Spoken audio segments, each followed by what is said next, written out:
Hello বন্ধুরা, কেমন আছো সবাই? আশা করি সবাই ভালো আছো। আমি কুহু সরকার। এই ভিডিওতে আমি তোমাদেরকে go and catch a falling star এই পোমটার উপর বলবো। এই পোমটার অ্যানালাইসিস করব এবং এটার এক্সপ্লানেশন দেওয়ার চেষ্টা করব। This poem is written by John Donne. এবং তোমরা জানো যে আমি একটা সিরিজ স্টার্ট করেছি যেখানে আমি গর্ডন ইউনিভার্সিটির মেজর ইংলিশের সমস্ত সিলেবাসটা, সমস্ত পোম অ্যান্ড রাইটিংসগুলোকে এক এক করে কভার করার চেষ্টা করছি। এবং আমি দুটো ভার্সনে ভিডিও বানাই, একটা ইংলিশ এবং একটা বাংলা, যাতে বাংলা ভার্সনটা শুনে তোমাদের বুঝতে সুবিধে হয়, যেহেতু বেশিরভাগই বেঙ্গলি মিডিয়াম থেকে বিলং করছি আমরা। এবং ইংলিশ ভার্সনটা তোমাদের অবশ্যই শুনতে বলবো, কারণ তোমরা যেহেতু পুরো অ্যান্সারটা ইংলিশে লিখবে, তাই এটা তোমাদেরকে রাইটিংয়ে হেল্প করবে। এছাড়া যদি তোমাদের আরও কোনো হেল্প চাই, অনেকেই আমাকে বলেছে যে অনলাইন ক্লাস স্টার্ট করতে, তার জন্য আমি আগেই বলেছি অন্তত পক্ষে 5-6টা স্টুডেন্ট না হলে আমি অনলাইন ক্লাস স্টার্ট করতে পারবো না। আমি প্রত্যেকটা টেক্সট খুব ভালো করে বোঝানোর চেষ্টা করছি আমার সাধ্যমতো। যদি কোনো ভুল হয়ে যায় প্লিজ আমাকে ক্ষমা করে দেবে, এবং প্লিজ তোমাদের কিছু বলার থাকলে কমেন্ট বক্সে অবশ্যই আমাকে জানাবে। এবং আমি পুরো সিলেবাসটা যেহেতু শেষ করার চেষ্টা করছি, এই ভিডিওগুলো তোমাদেরকে অনেকটাই হেল্প করবে। এছাড়া তোমরা যদি নোটস বা কিছু নিতে চাও, তার জন্য তোমাদেরকে অবশ্যই আমার সেটা পুরোপুরি পেইড হবে। ঠিক আছে, আচ্ছা চলো, go and catch a falling star. প্রথমেই বলে রাখি, জন ডান হচ্ছে একজন metaphysical poet. Who is metaphysical poet? Let's know. So এখানে এটা হচ্ছে জন ডানের ছবি। John Donne, he was born in 1572 and died in 1631। So তিনি 1572-তে জন্মগ্রহণ করেন এবং 1631-এ তিনি মারা যান। John Donne was a famous poet, English poet and cleric in the 17th century, known for his metaphysical poetry. আমি যেটা আগেই বলেছি, তিনি মেটাফিজিক্যাল পোয়েট হিসেবে বেশি ফেমাস, কারণ তিনি যে কবিতাগুলো লিখতেন তার মধ্যে তিনি মেটাফোর ইউজ করতেন, তার মধ্যে তিনি কনসিপ্ট ইউজ করতেন, তার মধ্যে তিনি এমন কিছু ইউজ করতেন যেটা দুটো আনরিলেটেড থিংস, যেটা পুরোপুরি একটা অপরের থেকে ভিন্ন, সেই দুটো ডিফারেন্ট থিংকে, দুটো ডিফারেন্ট জিনিসকে তিনি এক জায়গায় জয়েন করতেন।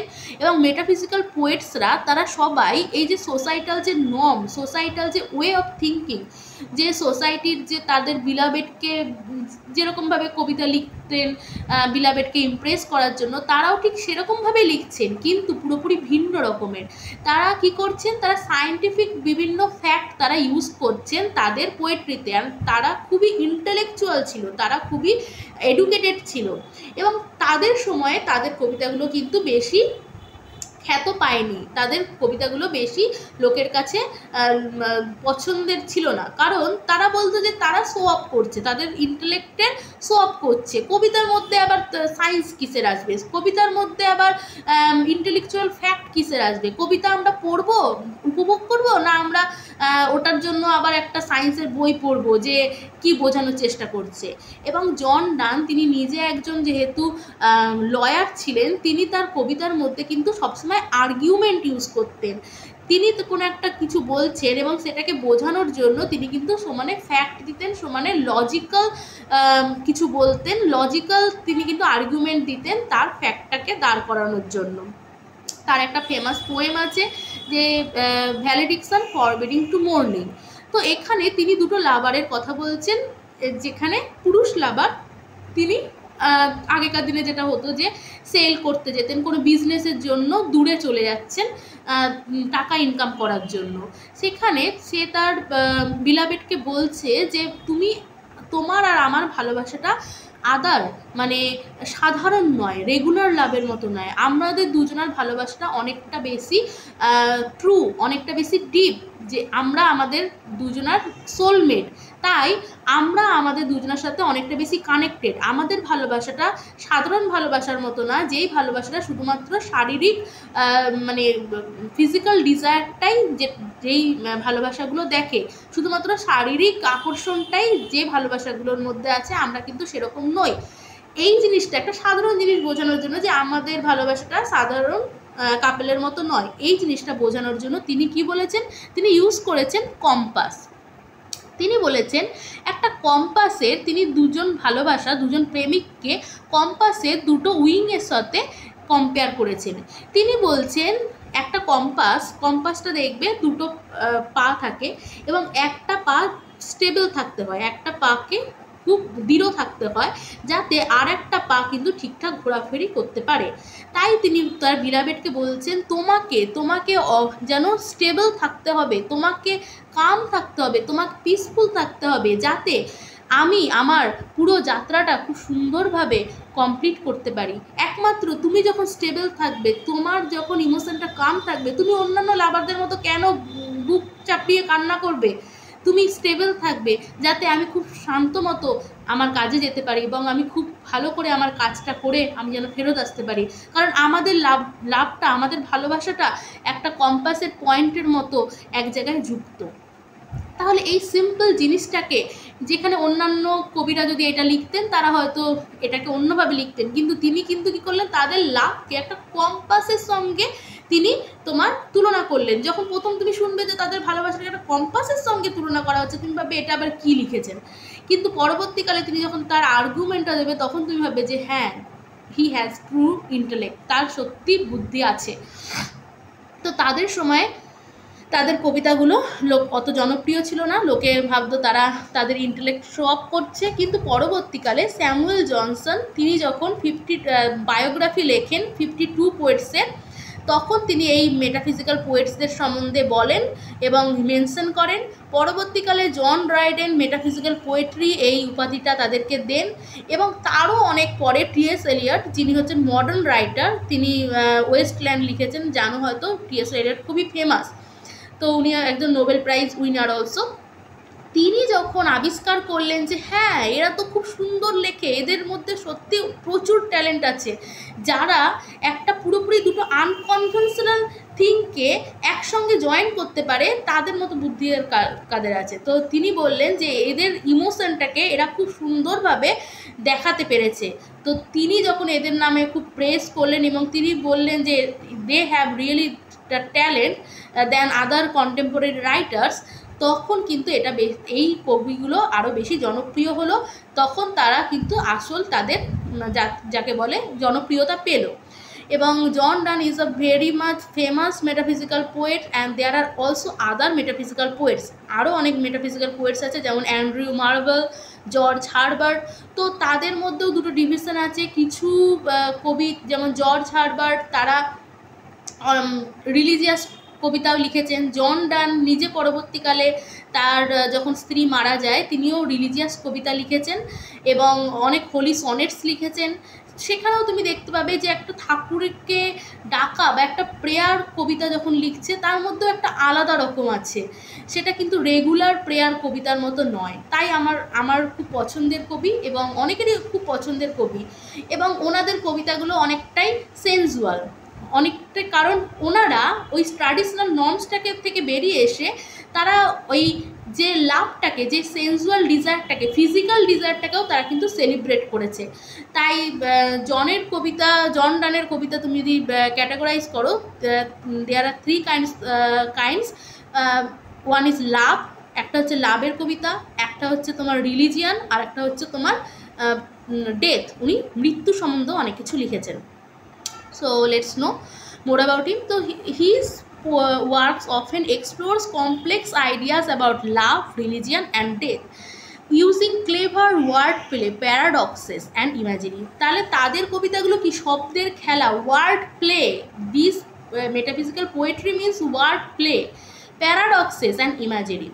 Dance poetry is characterized by its emotional intensity and intellectual depth, blending passion with deep philosophical thought.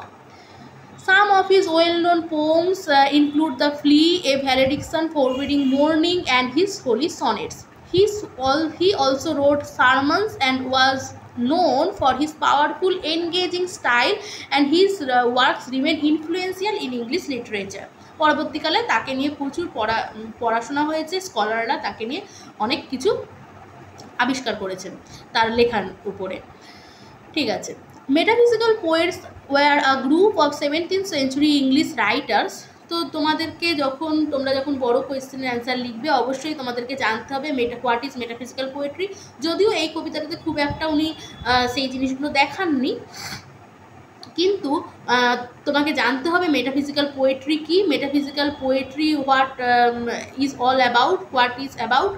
So for their use of complex imagery, তারা কী করে কমপ্লেক্স ইমাজিনি ইউজ করে, ইন্টেলেকচুয়াল আর্গুমেন্টস। তাদের কবিতাটা জানতে গেলে তোমাকে আরও অনেক কিছু সম্বন্ধে পড়তে হবে, জানতে হবে কম্পাসটা কী, সেই যুগে কম্পাসটা জানাটাও একটা বড় ব্যাপার।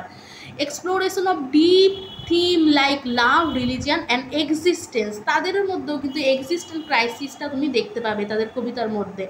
দেয়ার poetry is often characterise by the use of metaphors call conceits, conceits ওয়ার্ডটা অবশ্যই ইউজ করবে, which draw unusual comparison between different thing, between unconventional thing. These poets combined emotion with wit, questioning the nature of reality, faith, human relationship in deeply reflective way. John Donne, George Herbert, Andrew Marvell are some of the well-known metaphysical poets. So there are also other metaphysical poets, but they are the well-known. Their work stand out for its blend of cleverness and philosophical insight. তো তাদের cleverness এবং philosophical ইনসাইটসের জন্য তাদের কবিতাগুলো কিন্তু একটু হাটকে, একটু অন্যদের থেকে আলাদা। তো জন ডানের সম্বন্ধে জানতে গেলে এবং তার এই কবিতাটার সম্বন্ধে জানতে গেলে তোমাদেরকে অবশ্যই অ্যান মোরের সম্বন্ধে জানতে হবে। অ্যান মোর হচ্ছিলেন তার ওয়াইফ, তার স্ত্রী, যার সাথে তিনি পালিয়ে গিয়ে বিয়ে করেছিলেন, এবং তাদের এই বিবাহটা তাদের মানে অ্যান মোরের বাবা স্বীকার করেনি, এবং তার জন্য জন ডানকে জেলেও যেতে হয়েছিল, তাকে জেলেও কাটাতে হয়েছিল। তো পরবর্তীকালে তিনি আর একটা কারণের জন্য জেলে গেছিলেন, মনে হয় তোমার যেহেতু উনি প্রিস্ট ছিলেন এবং সেই সময়ে ক্যাথলিক ধর্মটা প্রিচিং করাটা মানে গ্রহণযোগ্য ছিল না এবং আইনসম্মত ছিল না, তার জন্য তিনি পরবর্তীকালে জেলে গেছিলেন এবং তিনি তার নিজের লাইফে শেষ সময়ে অনেকটা অর্থকষ্টেও ভুগেছেন। আচ্ছা, তো তার সঙ্গে অ্যান মোরের সঙ্গে তার একটা বিউটিফুল মানে রিলেশনশিপ ছিল। পরবর্তী অনেক কবিতাতে তুমি জানতে পারবে তাদের লাভটা খুব পিওর, তাদের লাভটা খুব ডিপ। এবং পরবর্তীকালে যখন অ্যান মোর মারা যায় তিনি প্রিস্টে তোমার রূপান্তরিত হন এবং সেখানেও তিনি গিয়ে যেন ভগবানকে অন্যভাবে ডাকছেন, সেই লেখাগুলো পড়লেও তোমার খুব ভালো লাগবে। তো an more, she was born in 1572, city of Westminster, London, in United Kingdom. Then তার এবং জন ডানের 12টা ছেলে মেয়ে ছিল এবং তার মধ্যে 2জন হয়তো মারাও যায় পরবর্তীকালে, 5 sons and 7 daughters। তো এইটুকুনি তাদের জানা দরকার ছিল। তিনি 45 বছর বয়সে অ্যান মোর মারা যান এবং এটা হয়তো তাদের ম্যারেজের একটা ছবি, যেটা আমি গুগল থেকে নিয়েছি, তবে আমি এটা নিয়ে শিওর নই। তো এটা অ্যান মোর আর মেবি কোনো প্রিস্ট বা জন ডান ইটসেলফ। ওকে, তাহলে আমরা এবার কবিতাটা শুরু করি, go and catch a falling star. প্রথমেই বলে রাখি এই কবিতাটার কোনো নির্দিষ্ট কোনো টাইটেল নেই, তাই অন্যান্য সনেটসগুলো যখন আমরা শেক্সপিয়ারের সনেট এবং অন্যান্য তোমার অ্যারিস্টটলের স্টেলাও পড়েছি, সেখানেও আমরা দেখেছি ফার্স্ট লাইনটাকেই আমরা টাইটেল হিসেবে গ্রহণ করেছি। তো এখানেও কিন্তু ফার্স্ট লাইনটাকেই টাইটেল হিসেবে গ্রহণ করা হয়েছে। এবং বলে রাখি এই পুরো এই পোয়েমটা তোমার সংস অ্যান্ড সনেটস, এটা আমি মেনশন করতে ভুলে গেছি, সংস অ্যান্ড সনেটসের কালেকশন থেকে নেওয়া হয়েছে, ঠিক আছে। 1631-এ এটা পাবলিশ হয়। আচ্ছা, তো তোমরা হয়তো ভাববে যে কবিতাটা কিসের উপর, go and catch a falling star. এখানে তুমি তোমার ওই উইমেনদের বডি এক্সপ্রেশন দেখে বুঝতে পারবে একটা ফ্লার্টারাস টাইপের, যেন কিছু ফ্লার্ট করছে মেয়েগুলো। তাহলে এই পুরো কবিতাটাই কবি বলতে চেয়েছেন একটা মেয়ে, একটা উইমেন যে সুন্দরী সে কখনো লয়াল হতে পারে না, সে কখনো বিশ্বাসী হতে পারে না। পুরো পোয়েমটা আমি জানি না উনি কেন এটা বলেছেন, কারণ মেবি তার অ্যান মোরের সঙ্গে সম্পর্কে আসার আগেও তিনি অনেকের সাথেই সম্পর্কে ছিলেন, মেবি তিনি বিট্রেড হয়েছিলেন, এবং অনেকেই আমি দেখেছি, এটা ইউটিউবের অনেক জায়গায় ক্যাপশন আছে এবং গুগলেও অনেক জায়গায় ক্যাপশন আছে, এটাকে বলা হয় ইয়াং ব্যাচেলার্স পোম। এটা হচ্ছে ইয়াং ব্যাচেলারদের পোম। কারণ ইয়াং ব্যাচেলাররা দেখবে বেশিরভাগ সময়তেই ফেসবুকে হোয়াটসঅ্যাপে স্ট্যাটাস দেয় যে একটা সুন্দরী মেয়ে কখনোই, যদি তোমার গার্লফ্রেন্ড সুন্দরী হয়, সে কখনোই বিশ্বাসী হবে না, বেশিরভাগই আমাকে ডিচ করেছে, আমাকে ঠকিয়েছে। তো এই কবিতাটাও পুরোপুরি তাদের জন্য, কারণ এখানে কবি বলছেন যে একটা সুন্দরী মেয়ে কখনোই বিশ্বাসী হতে পারে না, কখনোই লয়াল হতে পারে না। A fair women can not be true, a pretty and beautiful women can not be truthful, can not be loyal. So এখানে উনি বলেছেন একটা সুন্দরী মহিলা কখনোই তোমার বিশ্বাসী হতে পারে না, কখনোই তোমার সাথে লয়াল হতে পারে না। এবং এইটার জন্য, এটা যেহেতু বললাম তিনি একজন তোমার লয়ার ছিলেন, এবং অন্যান্য কবিতাতেও তিনি সবসময় আর্গুমেন্ট ইউজ করতেন তার কথাটাকে সত্য হিসেবে প্রমাণ করার জন্য। এখানেও তিনি অনেকগুলো, 7টা, মনে রাখবে 7টা এক্সাম্পল দিয়েছে তার কথাটাকে মানে সত্য হিসেবে প্রমাণ করার জন্য, যে একটা women, beautiful women can not be true, a fair women can not be true. Go and catch a falling star. প্রথম লাইনে তিনি বলছেন গো, যাও এবং একটা ফলিং স্টারকে ধরে আনো বা ধরো, একটা ক্যাচ করো। Go and catch a falling star. Falling star মানে যেটা তোমার জানো তোমরা যে তোমার তারা থেকে যে একটা অনেক সময় কোনো পার্টিকেল যখন বেরিয়ে আসে তখন একটা আগ্নেয়র মতো একটা জিনিস আমরা দেখতে পাই, যেটা উজ্জ্বল হিসেবে আমাদের এরকমভাবে স্টারটা পড়ে, তাই তো?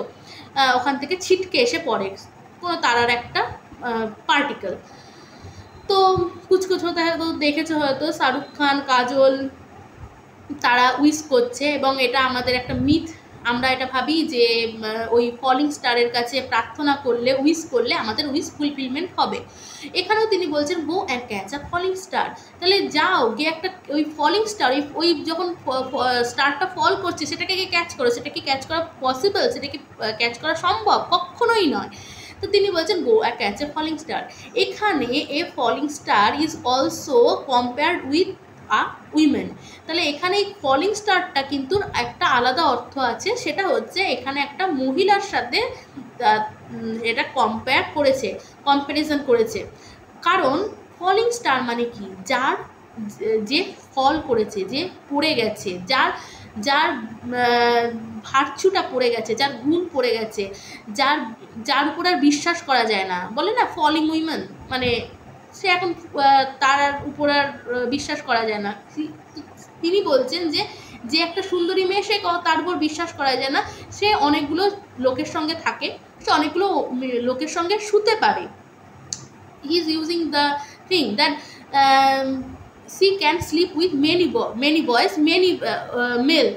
তাহলে একজন সুন্দরী উইমেনের সবসময় ভার্চু পড়ে যায়। এবং তুমি যদি ভাবো তোমার একজন সুন্দরী গার্লফ্রেন্ড আছে, তোমার একজন সুন্দরী বিলাভেড আছে, সে অলরেডি ফলেন, সে already adulterous, she is already fooling you. তা তোমাকে সে বোকা বানাচ্ছে, কারণ একজন সুন্দরী মহিলা কখনো বিশ্বাসী হতে পারে না। তাহলে go and catch a falling star, এটা দুটো মানে, একটা হচ্ছে যাও গিয়ে ওই ফলিং স্টারকে ক্যাচ করো, ধরো, আর একটা হচ্ছে তুমি যে ভাবছো যে তোমার গার্লফ্রেন্ড এখনও বিশ্বাসী এবং সে খুব পবিত্র, সে অলরেডি অপবিত্র হয়ে গেছে। গেট, তো এটা হচ্ছে ফার্স্ট ইম্পসিবল থিং। সেকেন্ডটা হচ্ছে get with child a mandrake root. একটা ম্যান্ড্রেক রুট, এই ছবিটা তোমরা, আরও অনেক ছবি তোমরা ম্যান্ড্রেক রুট লিখে গুগলে সার্চ করলে পাবে। তো ম্যান্ড্রেক রুটটা দেখো, এই প্ল্যান্টটার রুটটা, যে মূলটা দেখতে তোমার একটা হিউম্যানের মতো, humanoid, it is a humanoid, একটা হিউম্যানের মতো দেখতে। এবং বিবলিক্যাল স্টোরিতে বলা হয় যে এটা একটা মহিলার মতো দেখতে হয় এই রুটটা। এবং অনেক বিবলিক্যাল মিথে, ফকলোরে বলা হয়েছে যে এই মহিলাটা, মানে এই ম্যাজিক্যাল রুটটা, এরা রাতে ওই গর্ত থেকে বেরিয়ে আসে এবং রাতে চারিদিকে ঘুরে বেড়ায়, এবং এদের মধ্যে ম্যাজিক্যাল পাওয়ার থাকে। এটা তুমি ইউজ করতে পারো কাউকে হিপনোটাইজ করার জন্য। তাহলে এখানে বলেছে যাও গিয়ে ওই ম্যান্ড্রেক রুটের সঙ্গে শুয়ে তার বাচ্চা নাও, তাদের থেকে একটা বাচ্চা নাও। তাহলে এটাও একটা ইম্পসিবল থিং, একটা ম্যান্ড্রেক রুট থেকে কখনো একটা বাচ্চা হতে পারে না, এবং এটা উইচ ক্রাফটিংয়ের সঙ্গেও মানে উইচ ক্রাফটিংয়ের উপরেও একটা রেফারেন্স দেওয়া হয়েছে, কারণ এটার উইচ ক্রাফটিংয়ের সময়তেও এটা ইউজ করা হয়। তাহলে বলছে, তাহলে এখানে তিনি কি বলছেন, কিছু আনন্যাচারাল থিং বলছে। তুমি ভাবছো যে তোমার বিলাবেড খুব সুন্দরী এবং সে খুব বিশ্বাসী, সে তোমার জন্য লয়াল, তাহলে এটাও হতে পারে। তাহলে যদি এটাই হয় তাহলে যাও ওই ম্যান্ড্রেক রুটের সঙ্গে বাচ্চা নাও, তাহলে সেটা কি একটা আনন্যাচারাল, একটা অপ্রাকৃতিক জিনিস হবে। তাহলে এখানেও তুমি যখন ওই উইচ ক্রাফটিংয়ের মতো ওই ম্যান্ড্রেক রুটের সঙ্গে একটা বাচ্চা নেবে, সেই বাচ্চাটাও কি সেরকমই একটা সৃষ্টি হবে। তেমনই ওই তুমি যে বলছো যে তোমার বিলাবেড খুব সুন্দরী এবং বিশ্বাসী, তাহলে তার সঙ্গে বাচ্চা নেওয়াটাও অনেকটা সে আনন্যাচারাল থিং, না এটা পসিবলই না, তার মতে কখনো পসিবলই নেই একটা সুন্দর মহিলা যে বিশ্বাসী হবে। যদি এটা পসিবল হয় তাহলে ওই উইচ ক্রাফটিংয়ের মতো ওই ম্যান্ড্রেক রুটের সঙ্গে বাচ্চা নেওয়াটাও পসিবল, তাহলে যাও গিয়ে বাচ্চা নাও ওদের সাথে, যেটা খুবই unnatural thing. Tell me where all past years gone, all past years are, তাহলে আমাকে বলো যে তোমার পাস্ট ইয়ার্সগুলো কোথায় গেছে। আমরা সবসময় বলি আমরা কখনো অতীতে ফিরে যেতে পারবো না, আমাদের অতীতের কোনো ভুল বা অতীতের কোনো জিনিস আমরা অনেক সময় মনে করি, আমরা নস্টালজিয়া ফিল করি, কিন্তু আমরা কখনো অতীতে কি ফিরে যেতে পারবো। তাহলে ইনি বলছেন যে যদি সত্যিকারের সুন্দরী মহিলা বিশ্বাসী হয় তাহলে তুমি নিশ্চয়ই তোমার পাস্টেও ফিরে যেতে পারবে, যাও পাস্টে ফিরে যাও, go to your past. Or who cleaved the devil's food, তাহলে ওটা ছিল তৃতীয় নম্বর ইম্পসিবল থিং, এটা হচ্ছে 4। হু ক্লেভড দ্য ডেভিলস ফুড, মানে ডেভিলসের পাটাকে কে খণ্ড করেছে, কে ভাগ করেছে। তাহলে আমরা বলি in our culture, in our Indian culture, আমরা বলি যে আমাদের ভূতের উল্টো পা হয়, মানে ভূতের পা উল্টো দিকে হয়, তাই তো। কিন্তু খ্রিস্টিয়ান কালচারে বিবলিক্যাল স্টোরিতে আছে যে ডেভিলের পা খণ্ড হয়, এরকম গোট লাইক হয়। এবং যে গোট, এই যে ছাগল কিন্তু লাস্টের সিম্বল, মানে সিম্বলাইজ করে। Goat symbolise the last, the physical desire, something not good, right. তাহলে কি বলছে এখানে, বলছে যে বলো আমাকে যে এই ডেভিলের পাটাকে কে দুটো খণ্ড করেছে, তাহলে সেটা বলতে পারবে তুমি নিশ্চয়ই। আমরা তো জানি না কে কবে ডেভিলের পা কেন দুটো খণ্ড হয়েছে বা ভূতের পা কেন উল্টো হয়েছে। Teach me two here mermaid singing, তাহলে এটা যদি না পারো তাহলে আমাকে বলো যে এই মারমেড যেটা গান করে সেই মারমেডের গানের অর্থ কী। মারমেড তোমরা অবশ্যই জানো, আমরা অনেক সময় অ্যানিমেটেড ফিল্মে আমরা মারমেড সম্বন্ধে খুবই প্যাশনেটেড থাকি। তো তারা এই সাইরেনের বংশ থেকে বিলং করছে, যারা সাইরেনরা কী করতো, গান গাইতো, হ্যাঁ। এবং এই মারমেডরাও বলা হয় মিতে, ফকলোরে, যে তারা কি করে, তাদের লেজটা মাছের মতো এবং তাদের বডিটা ফিমেল বডি, এবং তারা খুব অ্যাট্রাকটিভ হয়, সেন্সুয়ালি অ্যাট্রাকটিভ, দেখতেই পাচ্ছ। তারা কি করে, সিডিউস করে। কাদের সিডিউস করে? যারা দিনের পর দিন সেল করছে, দিনের পর দিন যে নাবিকরা সেল করছে যাচ্ছে, তাদেরকে তারা কি সিডিউস করে। তোমার হোমারের ইলিয়াডেও তুমি দেখেছো যে ওখানেও কি করবে, তোমাকে ওই সেলারদেরকে কি সিডিউস করেছিল। তোমার টেনিসনের পোমেও আছে যে কীভাবে তারা সিডিউস করে। তাহলে কি বলেছে যে এখানেও একটা দেখো আনন্যাচারাল থিং, এই যে মাছটা, এই যে মহিলারূপী মাছটা, এটাও কিন্তু একটা আনন্যাচারাল। তাদেরও দেখো শরীরটা কিন্তু দুটো ভাগে বিভক্ত, একটা তাদের লেজটা হচ্ছে তোমার মাছের লেজ এবং শরীরটা হচ্ছে একটা ফিমেল বডি, যেটা কি অ্যাট্রাক্ট করে। এখানেও কিন্তু ফিজিক্যাল ডিজায়ার বলছে। তাহলে কি বলছে, তাহলে আমাকে বোঝাও যে ওই mermaid, what the mermaid Singh, তাদের গানের অর্থটা কি সেটা আমাকে বোঝাও, তোমরা যদি এতই পারো। সেই গান তো কোনো দিন কেউ শোনেনি, এটা তো পুরোপুরি মিথ, এবং যারাই এই গানটা শুনেছে তাদেরকে কিন্তু আর জীবিত পাওয়া যায়নি। তাই বলছে যে এই মারমেডগুলো কি করতো, ওই সেলারদেরকে অ্যাট্রাক্ট করতো, যেন তাদের যখনই তারা গানটা শুনতো তখনই তারা মারা যেত। তাহলে এখানে বলেছে মারমেডের স্টিঙ্গিংয়ের অর্থটা আমাকে তাহলে বুঝিয়ে দাও। এবার হচ্ছে তোমার 6 নম্বর জিনিস, or to keep off envy stinging, অথবা একটা কাজ করো তুমি, এনভি স্টিঙ্গিং, এনভি মানে কি, জেলাসি। আমাদের প্রত্যেক মানুষের মধ্যেই কিন্তু জেলাসি থাকে, হিংসা থাকে। একটা মানুষ কখনো বলতে পারবে না আমি জীবনে কারোর প্রতি হিংসা করিনি।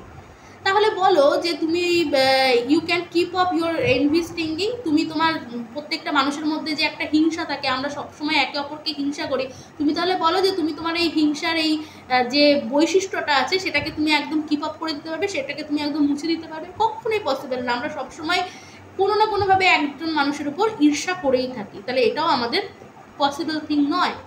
And find what wind search to advance a honest man, advanced and honest man.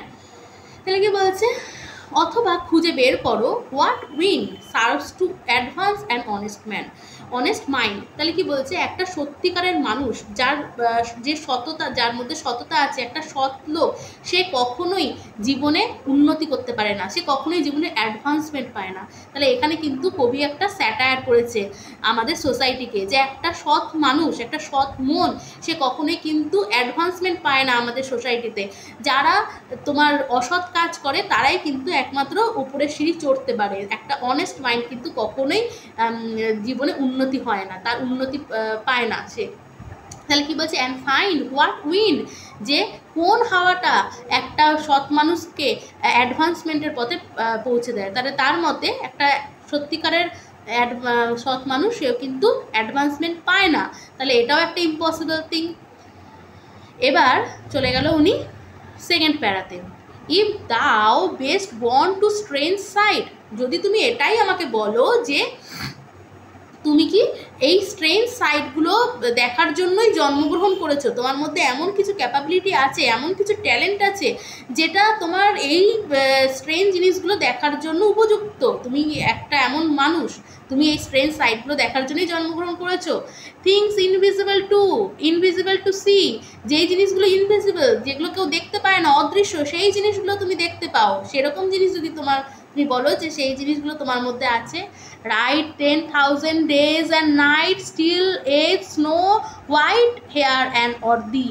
তাহলে কি বলছে, তাহলে যাও, তোমার মধ্যে যদি এত ট্যালেন্ট থাকে, ইনভিজিবল যেগুলো অদৃশ্য জিনিস সেগুলো দেখার মতো, যেগুলো স্ট্রেঞ্জ সাইড সেগুলোকে পাওয়ার মতো, সেগুলো দেখার জন্যই তুমি যদি জন্মগ্রহণ করে থাকো, তাহলে চলে যাও।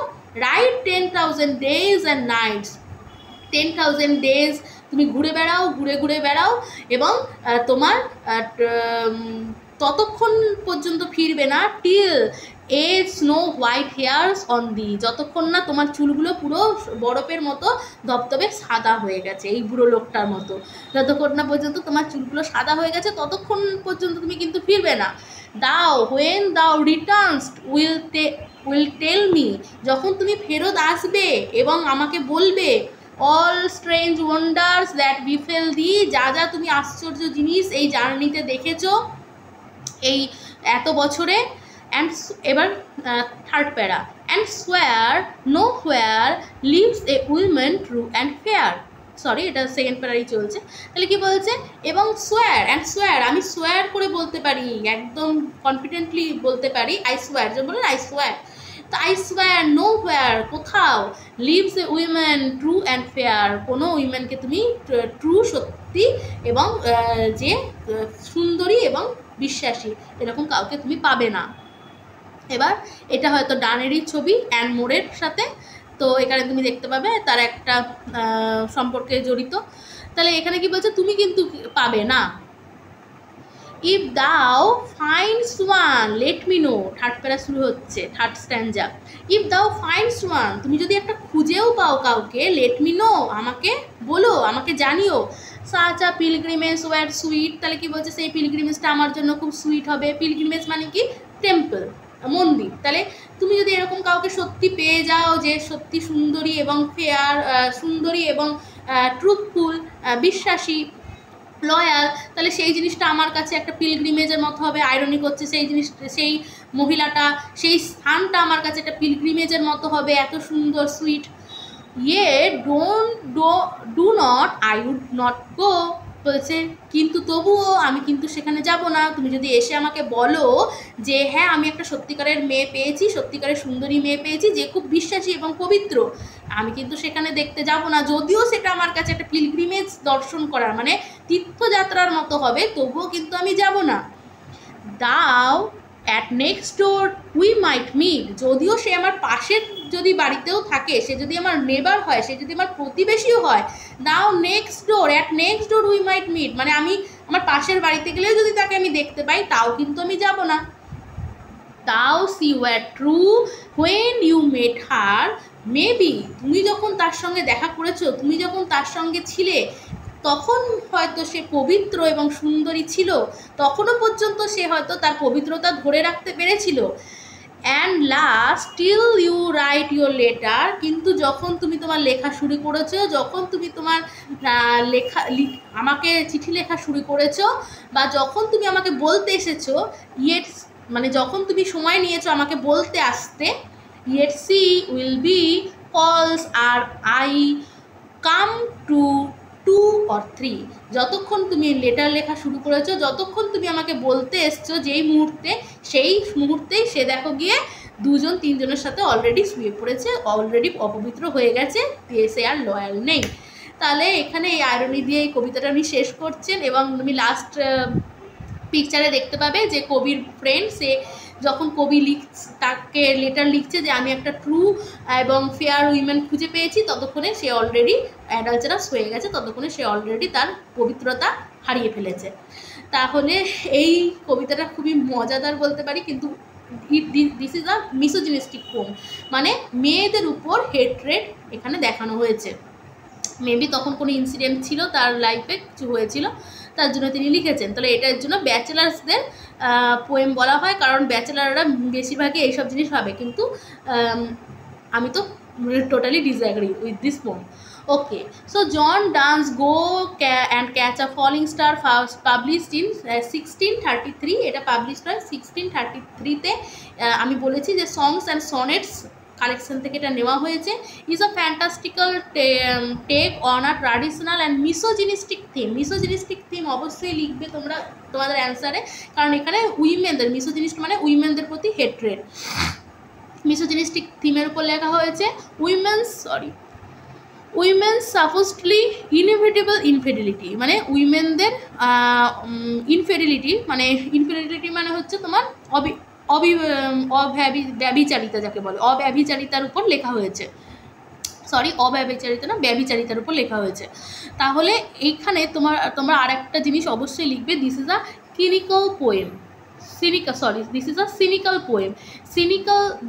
সিনিক্যাল মানে হচ্ছে তোমার নিষ্ঠুরভাবে মেয়েদেরকে ক্রিটিসাইজ করা হয়েছে, মিসোজিনিস্টিক থিম ইউজ করা হয়েছে, দিস ইজ আ কিনিক্যাল পোম, কারণ এখানে তোমার নিষ্ঠুরভাবে দেখানো হয়েছে এবং কিনিসিজম আছে, ওনার বেশিরভাগ কবিতাতেই কিনিসিজমটা থাকে, তো কিনিসিজম ওয়ার্ডটা অবশ্যই তোমাদের অ্যান্সারে ইউজ করবে।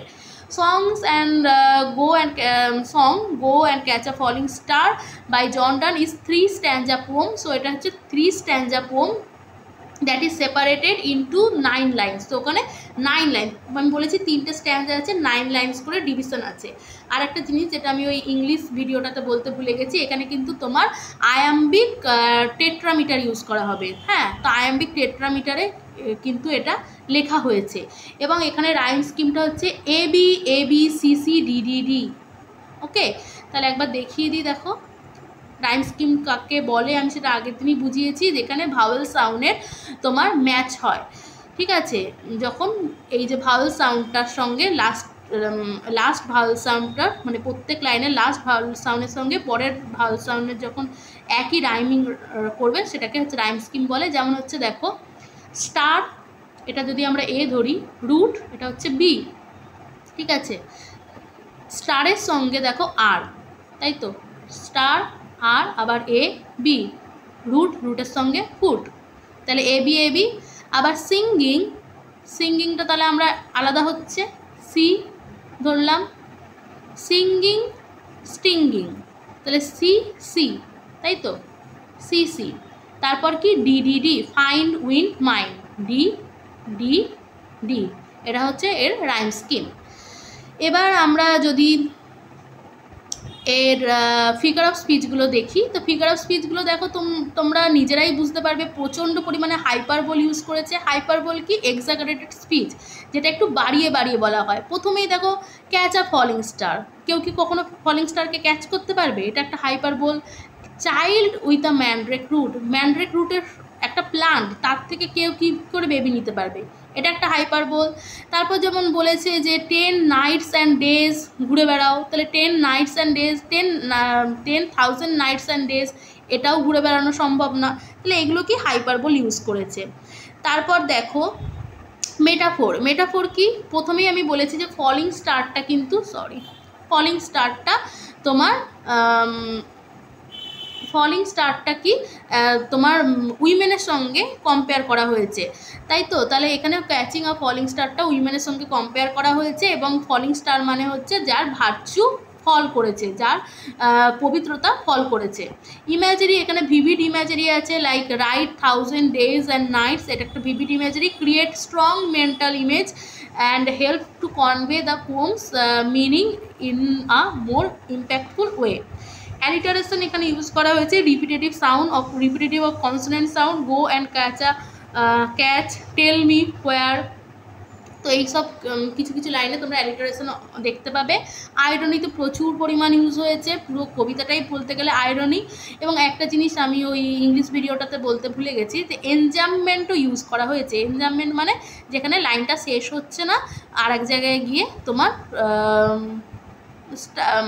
চলছে, লাইনটা সেন্টেন্সটা শেষ হচ্ছে না, সেই এনজামমেন্টেরও প্রচুর এক্সাম্পল এই কবিতাটাতে আছে। তাহলে এখানেই আমি আমার ভিডিওটা শেষ করছি। যদি তোমাদের কিছু বলার থাকে এবং তোমাদের যদি ভিডিওটা পছন্দ হয় এবং আমার বোঝানোটা পছন্দ হয়, অবশ্যই লাইক করবে, কমেন্ট করবে এবং শেয়ার করবে, সাবস্ক্রাইব করবে আমার চ্যানেলটাকে।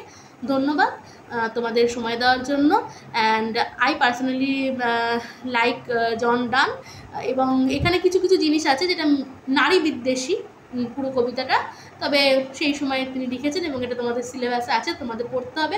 আশা করি তোমাদের কবিতাটা খুব ভালো লেগেছে। Thank you for giving your time.